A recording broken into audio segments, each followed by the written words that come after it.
run. And how do you do that? 4 to 6 seconds, 0.8 to 20 feet, everything you got. Everything you got. Turn that shit up. Let's go.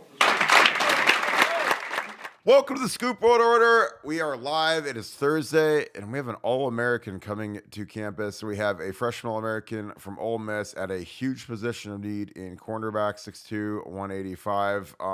Super excited about this one. This is one that just popped up on the radar tonight on BuckeyeScoop.com. He is visiting kind of the who's who of college football right now, but Ohio State feels really good about what they see in him and what they hear, and that depth chart is a barren wasteland. So with that being said, I think that the Bucs are going to pull out all the stops for this kid, and I'm super excited about him. That being said, as always, we're very thankful and grateful for you guys. Thank you guys for being a part of us with us tonight.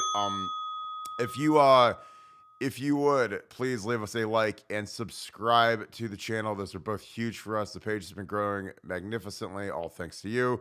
Comment down below, what do we need more, corners or tackles? Tackles or corners? Those seem to be the two positions that everybody's worried about. I think that the offensive line will be fine. I am not as sure about the cornerback room, so this kid showing up is a big get. Again, he was a four-star kid, played a ton for Ole Miss, started, was a freshman All-American. His name is Davison Igbinosun, and he is from Jersey, Union, New Jersey. Went down to Ole Miss for a year, had a good year, freshman All-American, and now he is looking around. Some of these guys, they play over their initial offer list, and he looks like he's one of them. So with that being said, I'm going to bring in my good friend Nevada. Buck Nevada, how are you? Doing great. I'm glad that you were able to pronounce that last name, the Davison Igbinosun, and that was well done, Mr. Barton. You were working on that all afternoon. I can tell. Well, it's like Sabino, like Etienne Sabino. So it's IG, like Iggy Azalea or Instagram Live. Then Bino, B-I-N-O, and then Sun, like the rising sun. So it's easy, Igbinosun. So now that I have it, Davison Igbinosun is a guy at a huge position of need. Nevada, how big would it be to get this kid to commit to Ohio State and help shore up that back end? I mean, it'd be enormous on so many different levels. And the good news is Ohio State realizes it, and they're going to pull out all the stops on this one. They're rolling out the red carpet. They're going to throw the bag at the kid. And if they don't get him, it won't be for lack of trying. But Ohio State's definitely going to put their best foot forward. You're talking about a guy who came in out of New Jersey, was a freshman All-American at Ole Miss, playing at a position in need where they've got a spot for him to walk right in and start on a team that's going to be a heavy favorite to be in the top 2 or 3 next year, and right there to be the national champion. So I think it's there's a lot to offer him. There's a lot that would entice him to come. Obviously, you've got stiff competition with anytime you've got Tennessee or USC or UCLA and there's other schools that are in the mix. But Ohio State feels like they've got a chip in a chair, and they're going to pull out all the stops to get. What would you do? So far, we've been decent in the portal. What would you do if you ran NIL? If you were Mark Pantoni, what would you do to try to up the proficiency of the guys that we offer? And again, I know some of it is we just flat out don't promise guys jobs, which some schools do, and then they yank the rug out from under them when they don't start. But what would you do? Would you change that strategy? Would you? Obviously, it's easy to say go raise more money and pay more for these kids, but what would you do? Well, I think, again, we try to avoid NIL discussions because we know that people tune off as soon as we start talking about NIL. But basically, NIL is really 3 different things. It's payments for existing players on the roster. It's payment for high school seniors that you want to get on as recruits. And then in this case, it's payments is for portal or transfer kids. And I just would focus each one of my collectives on each one of those objectives, have them to understand exactly what they're supposed to do, and then let her rip. But I think you can't have all 3 collectives doing a little bit of nothing. I think you've just got to have each one of them specialized. That's what I would do if I was NIL king for a day. And from an Ohio State perspective with this kid, I just say, look, you want to play at the highest level, you want to have a chance to win a national championship, and nobody's put more cornerbacks in the league than Ohio State. And so we're CBU for a reason. Come here and let's reconstitute CBU, be an All-American in Ohio State, and be a legend in Ohio, and that pay dividends your whole life. So I know that'll be part of the pitch, and hopefully he's listening. Do you think that you should promise this kid a starting job? Freshman All American from Ole Miss. I mean, seems pretty It proficient. I mean, I normally say you never would promise to get a starting job, but I think this is almost like that Justin Fields situation where Justin Fields came in, wanted assurances that he was going to start, after kind of his experiences there at Georgia, and they said, yeah, you're the guy, you're the starter, and goodbye, Mr. Tater, and goodbye, Matt Baldwin, and in this case, yeah, I would promise him a starting job and let the chips fall where they may. Yeah, I think that seems like the optimal move, just because we just really need another corner. Like, I mean, obviously, I think Jordan Hancock still has a shot to prove that he can do something, but some of these guys got to step up and get going in their careers. I mean, that was a surprisingly weak position last year. I mean, Denzel Burke's a guy that I think was, we had very high hopes for. We're talking All American preseason. That didn't materialize. So a lot of these guys, they're trying to, be in their bag this year and be 3-and-out and be like kind of the old guard of corners like Marshawn Lattimore and Denzel Ward and some of these guys that were superstars. And I think we got to work to get back to that. And for those of you on YouTube right now, we're watching. This is his film. Again, he's from Jersey, so this is Ole Miss. I don't generally think that they're a huge power of getting guys from the good schools in Jersey, but he's a Jersey kid, so I do think that helps more so than if he was a kid from the South, Georgia, Florida, Bama, Louisiana. I think we'd have about no chance of getting him. But yeah, we've had a lot of attrition in that room. There's a lot of kind of turmoil in that room right now, so it'll be interesting to see how that shakes out. I think that again, we're a few cover guys away from really being good next year, and again, I know everyone always worries about the line just because that's their nature, but I think that our line's going to be fine. I really do. Nevada, we talked a little bit about yesterday. You had a nugget, kind of a support staff nugget, talking about one of the greatest Buckeyes of all time, James Laurinaitis.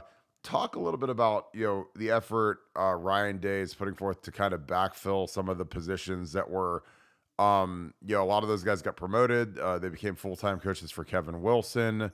There's a kid moved on to Minnesota. Some of these guys, they're progressing in their coaching careers. Generally, you don't put down roots for very long especially as a young coach. But talk a little bit about, the backfilling and what kind of strategy would you have if you're Ryan Day with your top 10 coaches that are eligible to go on the road to recruit, and then, your young coaches, your quality controls and your GAs.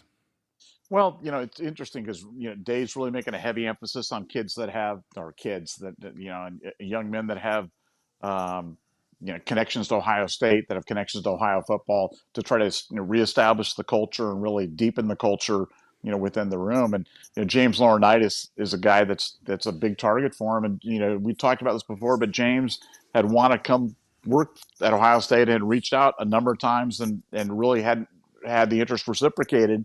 And a lot of that was because Ryan was concerned that if he put James in the linebacker room, that the linebackers would be looking to him and not be listening to Al Washington. And there was a concern that he would kind of overshadow the existing coach in the room.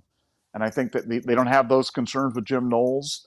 They're looking, I think they're a little bit more secure with what they have from having an elder statesman like that in the linebacker room. And now I think the reception for James may be a little bit more, more fruitful. They're leaning forward a little bit more, and he's certainly a guy that I think would be a great, addition to the staff. And we've talked about how the NCAA is kind of loosening up or potentially loosening up all these rules on the support staff regarding, on-field coaching, potentially on recruiting, on numbers. And if you're going to start adding numbers of guys, beyond your 10. A guy like James Laurinaitis would have to be 10A or 10B or 11 or whatever it is, but that's a guy that you want. I mean, you look at Brian Hartline and the success he had, and there's no reason to believe that James Laurinaitis couldn't be every bit as successful as Ryan Hartline is, just on a different side of the ball. He's that impressive. He's that persuasive, and his knowledge base is that deep. So I think it'd be a great ad for Ohio State, and certainly an indication that Ryan Day is kind of getting the whole importance of having those Ohio connections and that Ohio State culture, which is so important to the program. Yeah, I think James is a guy that has no ceiling when it comes to being a coach. He really didn't have a ceiling. As a player, he was a guy that played 10-ish years in the NFL. He was a great captain at Ohio State, 3-time All-American. Just a fantastic player. He's a great teammate. I was actually a captain with him in 07 when he was a junior captain. I was a senior. But just a kid that does everything the right way.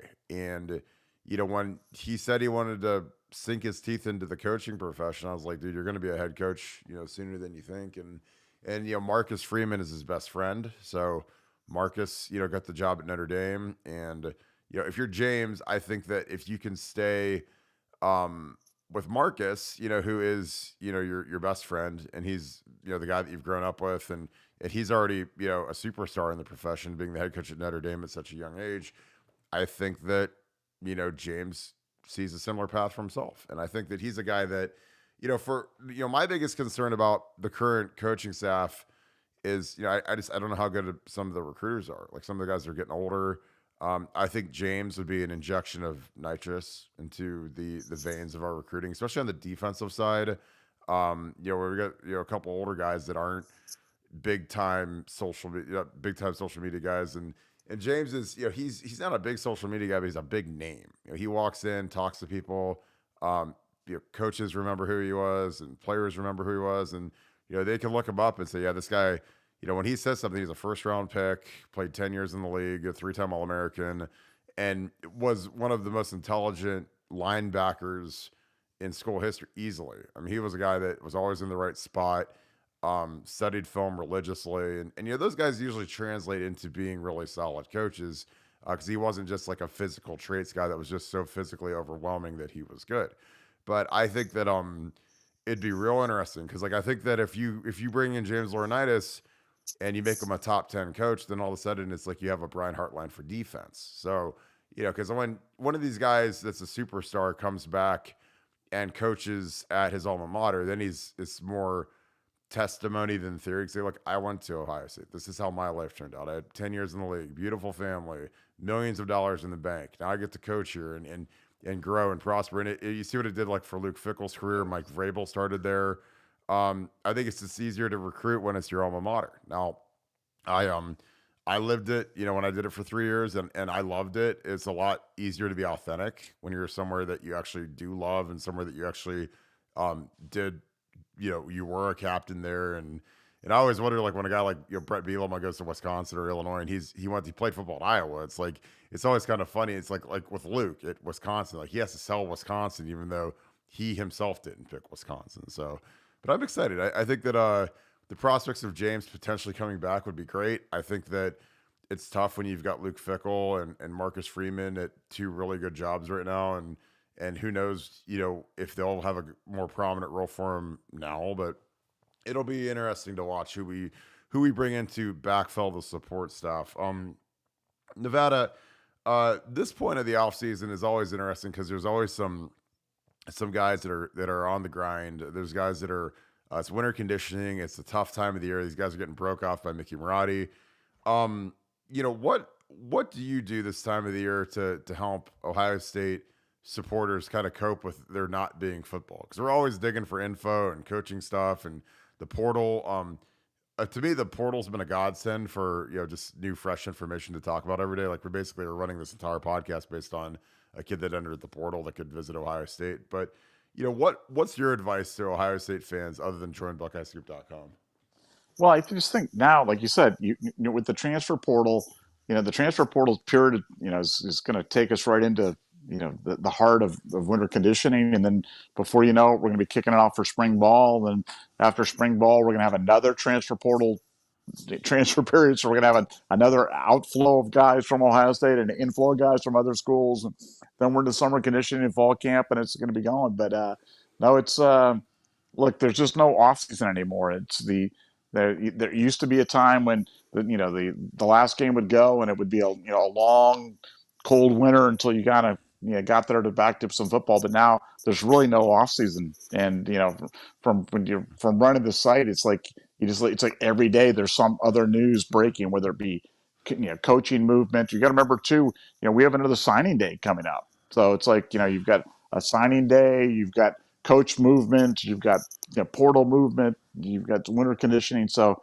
yeah, lots going on, more so than any other time before. There's been so many changes in college football, but from an entertainment standpoint, it never stops. It's 24/7, 365. That's for sure. Yeah, it's crazy. We'll take some questions. So this is a good question. So I couldn't get his Ole Miss tape. No, great question. I love the name Kia's Fresh or whatever. He says I couldn't get the Ole Miss tape. I could not get the tape. So this is literally, but I figured since he's 1 year out of high school, this isn't totally stale tape. This is from literally a year ago when he was a high school senior. He played his true freshman year at Ole Miss. So this is the quickest thing I could find of him cut up for 11 minutes. So, I think Well, what was like? You could get the tape, just you would be violating all the copyright rules. People, Well, it's like, yeah, we could yeah, run it right now, but then we'd have the YouTube censor bots attacking us tonight, and we'd be yeah, like, hey, look at this great Ole Miss son, and then all of a sudden the YouTube bots would come and shut us down. So yeah, that's yeah. generally the way that it works on all that copyrighted material. That's why this huddle film's better. It really is. Mark, I appreciate you being on here, man. I look forward to seeing you at the Army All-American Bowl. Um, Nevada, Frank Wright gets the Panthers job. I thought the Panthers job was the best job that was open with the draft capital that they have. They stunk this past year, and they kind of they went full. They traded Christian McCaffrey. They gutted the roster. A lot of draft capital, a lot of cap space, some decent young parts there. Uh, Thoughts on CJ Stroud potentially landing with the Carolina Panthers? They've got a young left tackle who's really good. But your thoughts on that, Nevada? It'd be interesting. I actually think that'd be a great spot for CJ. And I think So, obviously you don't have the weight of expectations in that situation. And Carolina's not a dumpster fire. You know what I'm saying? You've got, I think he could grow and they'd kind of give him time to grow. And, Carolina showed a little bit of gumption there down the stretch, winning some games when everybody thought that they had no business winning games. Now, I'm not talking about stupidly winning like the Texans throwing the Hail Mary and then going for two to win, that type of thing. But I mean, Carolina just went out and one game were just better than teams down the stretch. So I think that's a spot where that's a team that could get good in a hurry, and I think that'd be a great landing spot for CJ. yeah, I agree. I think CJ, again, they just spent a high first round pick on a left tackle who's a really good player. I think that helps. They've invested in their offensive line, which helps. The running game wasn't terrible. I had Deontay Foreman in fantasy. He was pretty good, for most of the year. And they got DJ Moore, so they have like a big time, first round wide receiver. So there are parts there. I just think that, in the NFL anymore, man, it's like if you're not going to be competitive to win a Super Bowl, it's better just to tear the whole thing down and get picks and get rid of payroll. It's kind of like what the Bears did. I think the Bears are going to be really good in a couple of years because they tore everything down except for Justin Fields. They got the number one pick, but they got rid of Roquan, which I thought was crazy. But Roquan to sign for $100 million, and if the Bears are going to stink for the next 4 or 5 years, you might as well go all the way, go full stink. And Justin Fields will be entering year 3, so we'll see what they can get out of him. But explain to me on the Bears. The Bears trade Roquan. They're going, like you said, they're going full suck mode, and then they trade for Claypool. Like what was that? That was totally idiotic. I can't explain that. And Ryan Poles and I we were training camp teammates in Chicago. He got cut in training camp. I made the team. But so I've known Ryan. It's funny. I knew Ryan when he was literally absolutely nobody. Like he played at Boston College. He was a kid that Ohio State actually wanted. He was a kid that a lot of people on Bucknuts wanted. They wanted Ryan Poles. He was in my recruiting class, kid from New York, ends up going to BC. He stunk as a player. Started, I think, maybe 1 year at BC and he just wasn't very good. But he is now the general manager of the Chicago Bears, which will never not be hilarious to me. Just because I knew Ryan before anybody knew Ryan. But he I don't know. Like a second round pick for Chase Claypool has got to be one of the worst trades I've ever seen. Just because a really second round pick that's a good starter in the NFL. And is Chase Claypool a guy who's kind of getting towards the end of his rookie deal? And are you going to re-up him and pay him now? And because that's the thing that the Bills general manager talked about, and he's right, is that the Bengals have a small window to be really good because Joe Burrow and Jamar Chase are on the rookie deals. So when you got to pay Joe Burrow $50 million a year and you got to pay Chase $20 million a year, then that's $70 million instead of say they're making, I don't know, $15 million this year. It just it completely whacks out the rest of your roster because you have to cut really good players to absorb that salary hit, and it's tough. And and like with the Bears, they're gonna have a decision to make on Justin Fields in 2 years because I mean he's gonna be end of his fourth year. He's got one more year left in his fourth year. They're gonna decide if they want to do the fifth year option or not, if they want to extend him. And there was a thought, Mike Lombardi from NFL.com said he would trade Fields now if he could get a 1 and a 3 for him and reset and take Bryce Young at number 1 overall. So I mean, that clock ticks as soon as you take that rookie quarterback, man. It is like the clock is ticking for how long can you take to build it up and while your quarterback's still on the rookie deal. Because you see these deals that go out for some of these starting quarterbacks, like Kyler Murray's making $45 million a year, and you're just like, oh my God, that team is going to be in salary cap hell for the rest of their lives because of that big deal. But no, your thoughts on the teardown thing, because some of those interesting things. I don't think Urban, as bad as everyone says he was in Jacksonville, it was a dumpster fire. His teardown and some of the picks he hit on are really good. Like Walker Little, their left tackle, is really good. I mean, he was fantastic. And obviously Lawrence was an easy pick, but some of their middle round guys that they picked in some of their free agent signings have actually turned out to be really good players. And I think that he'll never get any credit for it just because of how everything ended and some of the stuff in the middle of the year. But I mean, I think the full teardown and build back is the way to really get a shot to win the thing, but you just have to stink for a little bit, which nobody really wants to do. But what are your thoughts on that, Nevada? You are on mute. I think that's what you got to do. I think it's the only way to do it. Yep. Because like I said, you only have that window's only open just for a short period of time, and then after that, you're done. Yeah, I totally agree. You guys keep firing with these questions. I know it, and it's funny. Like I agree with this. I think Urban, if he would have stayed in Jacksonville, I mean, again, they beat the Buffalo Bills last year. His 1 year in Jacksonville when they stunk, they somehow beat Josh Allen and Stephon Diggs and like a really good Buffalo team. So, I don't know. I mean, obviously it didn't work. It was a miserable ending and an embarrassing ending. But I agree. I think that he had. When he took that job, he had a lot of draft capital, a lot of first round picks, second round picks, and he had a ton of cap space. So if you have that and you can go out and sign Christian Kirk and Evan Ingram and all these guys that turned out to be really good parts, then, and he didn't get the credit I mean, everyone panned him when he took Travis Etienne, but Etienne was really good this year. And they traded, he saw James Robinson, who was an undrafted guy and kind of a rookie phenom. And he basically stunk. I think he tore his Achilles last year, but this year they traded him for literally nothing to the Jets. So, no, my favorite comment when they were talking, I think they were quoting Peterson or they were quoting somebody, and they were like, "The room was so broken, I wasn't even sure if anybody would show up to camp this oh year." my And God. it's like, I'm like, oh yeah, wow. None of the guys are going to show up because Urban was so mean to them. They're not going to come get their Oh my money. God. It's like, what a bunch of drama. Dude, I used to love working out in the off season because they pay you like $200 a day to work out, and I'm like, this is the greatest thing in the world. Because what am I? And again, I was the lowest guy on the totem pole. I was the bottom of the roster guy. But like, what am I gonna do? Stay home and not work out? And plus, like, if you're a bottom of the roster dude, you don't miss anything. Like the only guys that miss stuff are like Tom Brady and like some guy that's that's at the very top of the food chain and he's got that kind of yank. But if you're a guy that's bottom of the roster, man, you are not missing workouts. You're at every workout. And so I did think that was a little traumatic by Doug Peterson. It was like, I wasn't even sure if we could ever get anybody to come up because everyone was so sad because Urban was a big meanie. I'm like, good God. I was like none of their high school coaches or college coaches ever yelled at him. Come on.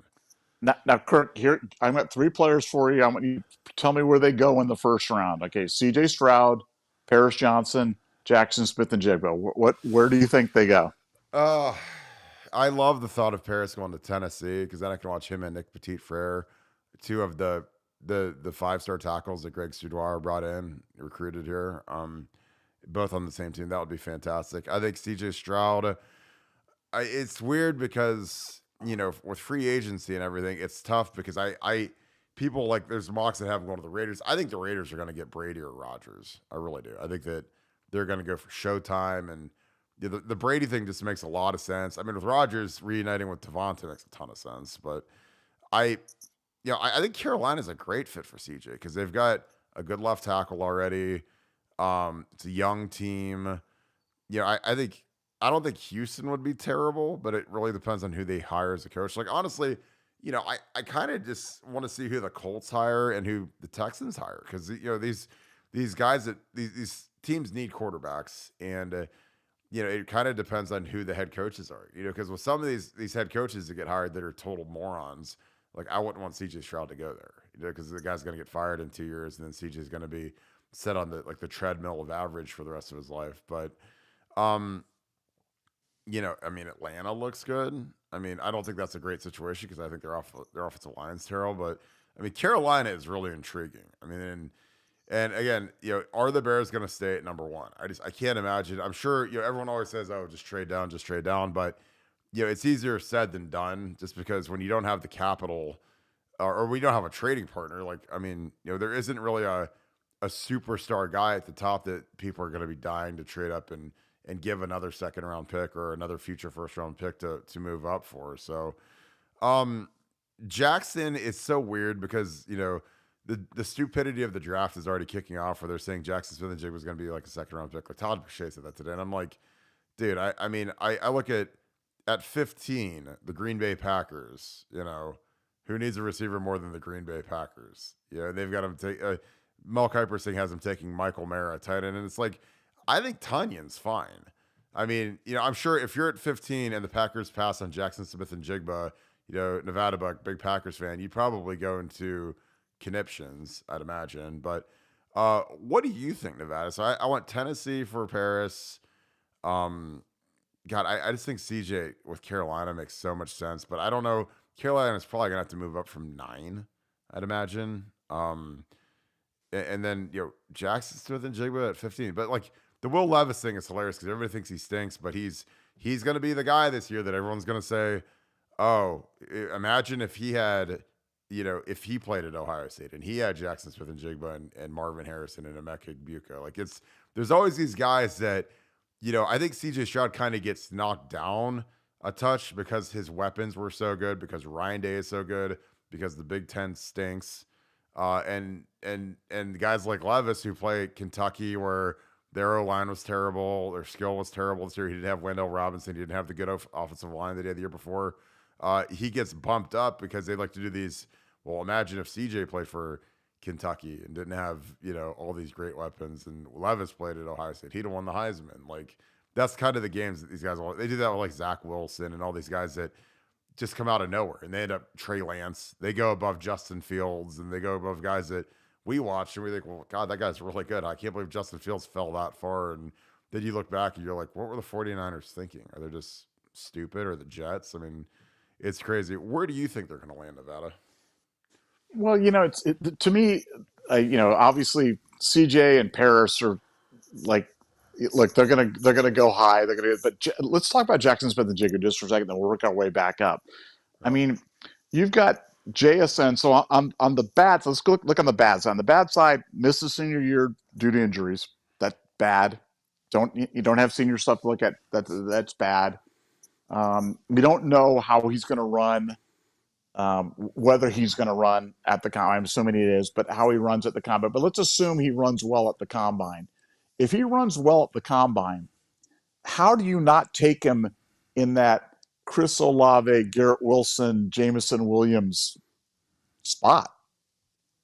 Because he's the same guy. You know what I'm saying? I mean, he's the same guy. I mean, if you ask Olave and Wilson, they'll say Jackson Smith and Jig was Yeah, they've said it. They think that he's better than those two, and those two guys were turned out to be pretty good NFL players. So, if he's sitting there at 15 and the Packers don't pick him, then yeah, I'm gonna feel much like I did when they traded up to take Jordan Love and passed on T Higgins and did it to no I think Jackson goes top 15 for sure. I think Paris goes top 10. Um, Tennessee, as much as they love to run the ball, would love to get them. I mean, there's somebody who's really gonna, covet a player like that. And for CJ, I, you know, I mean Houston. I just think Houston's got to take him. I think they can't not take him. But Bryce Young's a good player. But if I'm taking it into between Bryce Young and CJ, it'd be hard. It'd be hard not to take Bryce Young. I mean, let me put that back into you, Bryce Young, CJ Stroud. Who you picking your GM for your NFL team? Am I the GM of the Houston Texans? Yes. I mean, I'd take Stroud. I Would just you? think he's a pure thrower. You got Larry Tunsil, the best left tackle in the game. Um, you're playing in a dome for half the season, which is huge.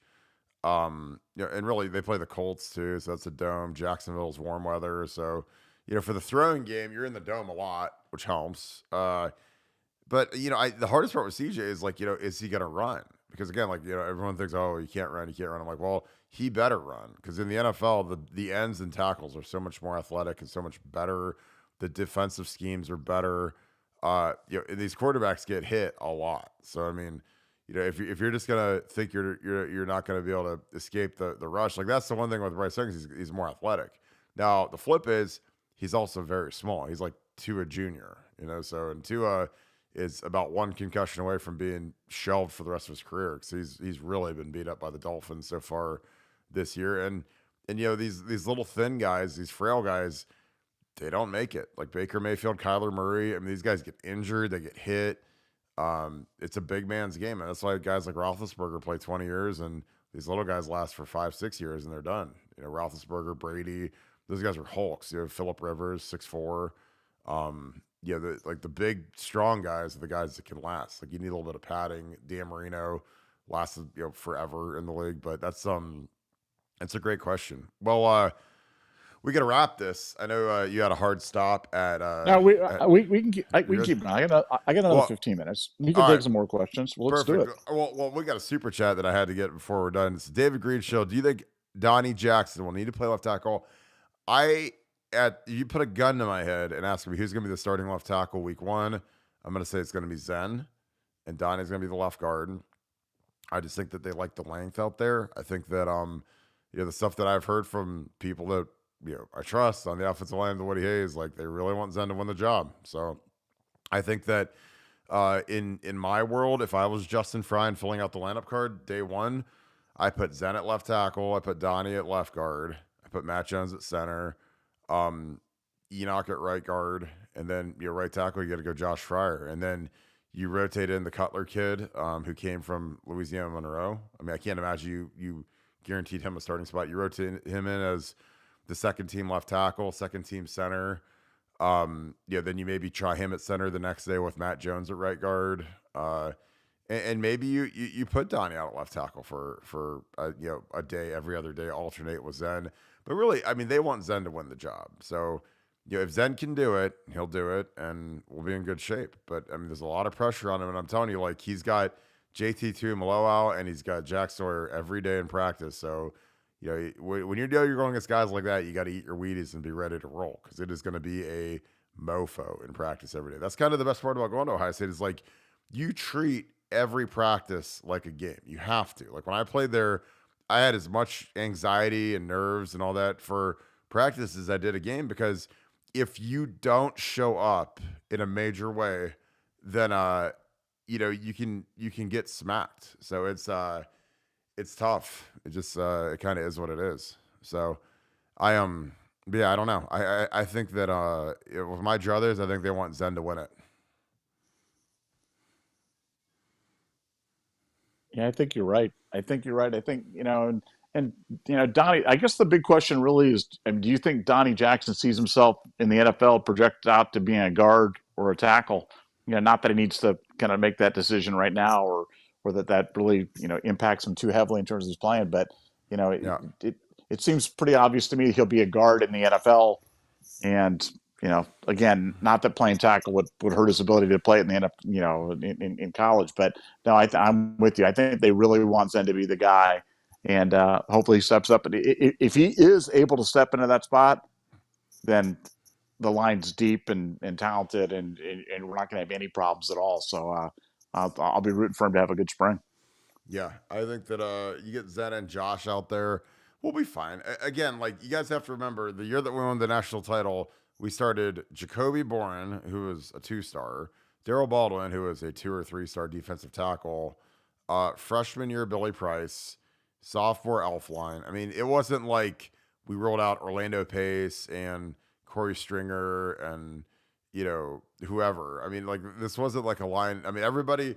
The funny thing about this year and all the anxiety around the offensive line in 2023 is it reminds me of 2014. Like, I mean, I remember we lost Muhort and Norwell and Lindsley. And those guys were all Big Ten players, all really good players. Turns out Corey Lindsley becomes the highest paid center in history of the NFL. Norwell becomes the highest paid guard in the history of the NFL. Jack Muhort, 2nd-round pick.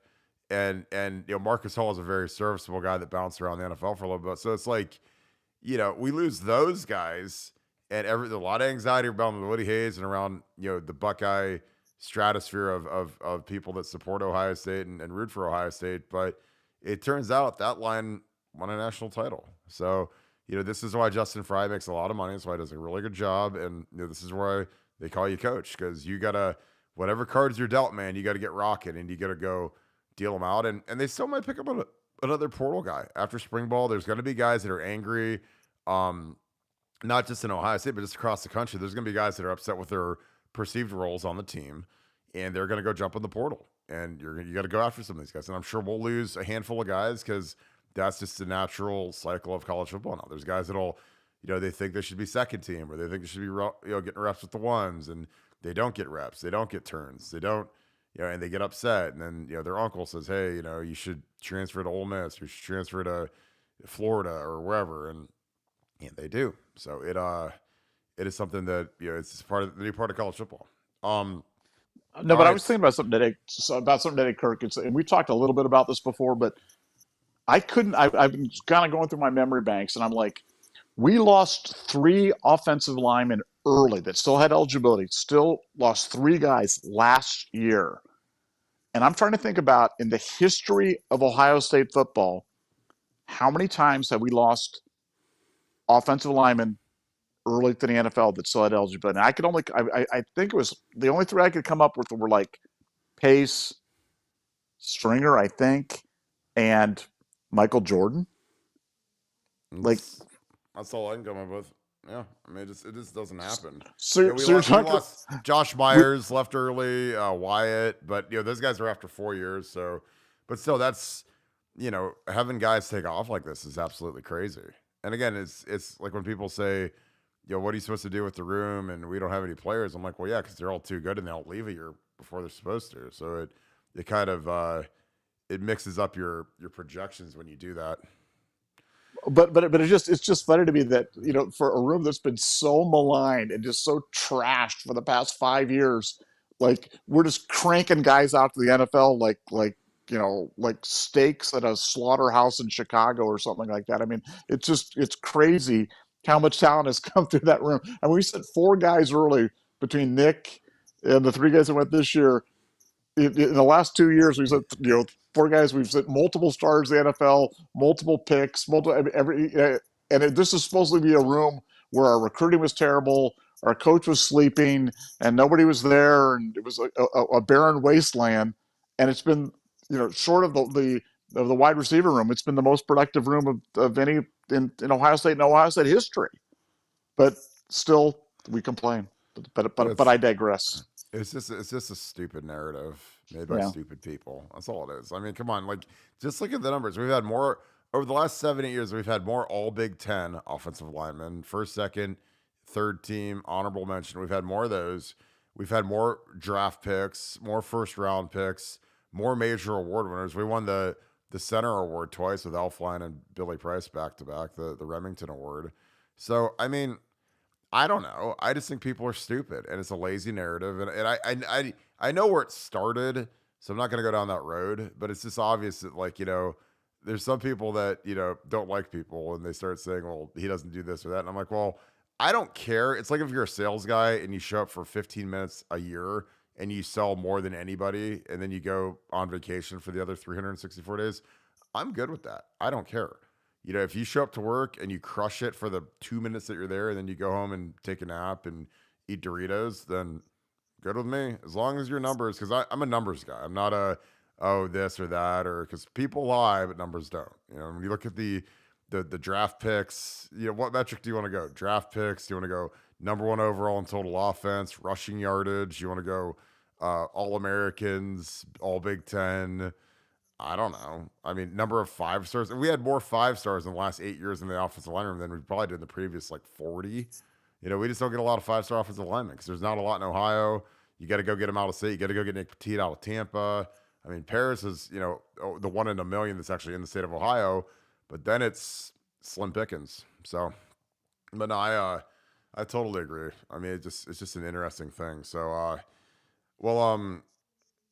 yeah, I appreciate you guys. You ready to wrap?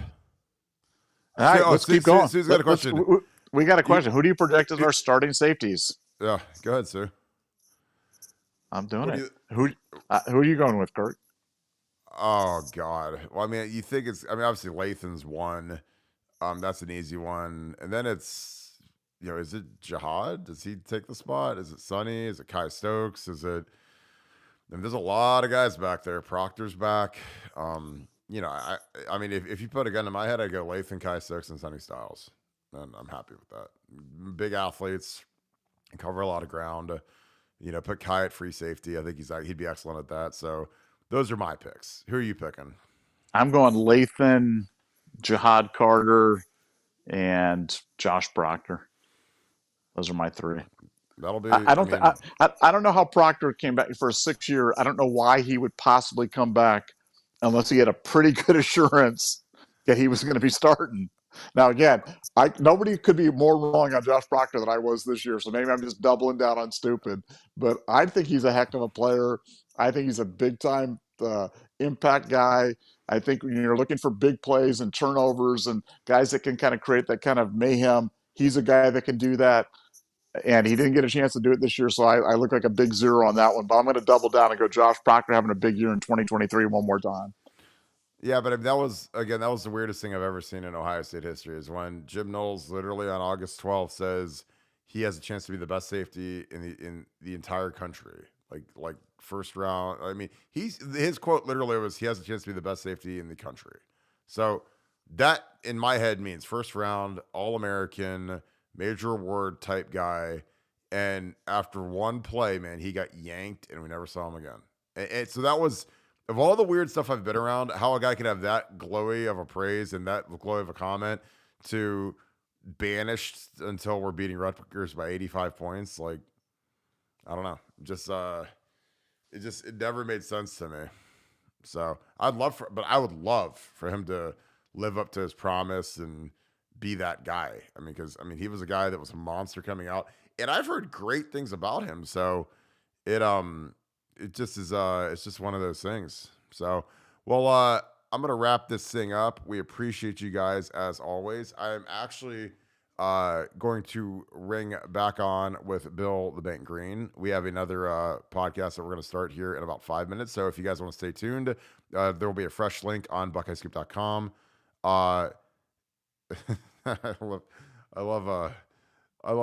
agree with you. I think Sonny Styles has to play. He has to be on the field somewhere, somehow, some way. I appreciate that, David. So you guys hang on for a second. I'm going to get Bill the Bank Green in here. But again, as always, we appreciate you guys. Please leave us a like, subscribe to the channel. If you're listening on an audio format, please leave us a 5-star review. And again, we appreciate you guys so much. Thank you guys so much for tuning in. I will be back in about 5 minutes with Bill the Bank Green, and he will be taking your recruiting questions. So thank you guys. You guys have a good one.